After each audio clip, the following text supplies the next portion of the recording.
This is going to be a video tutorial on how to clear your history, cookies, and cache on the Safari web browser using an iOS device. I will be using an iPhone for this. Let me jump over to my iPhone here.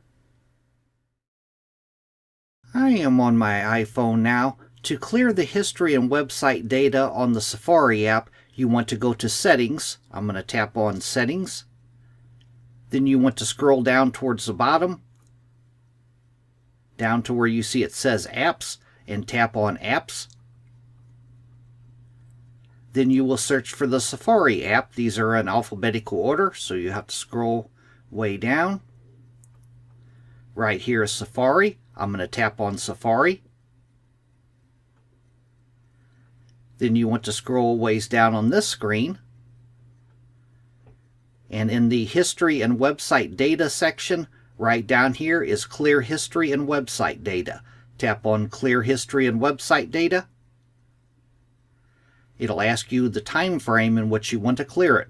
For the last hour, for today and yesterday, or for all history. If you wanted to clear it all out, you would tap on All History. Then you'll go down to the bottom and tap on Clear History. That is how to clear your history and website data on the Safari app. Thanks for watching.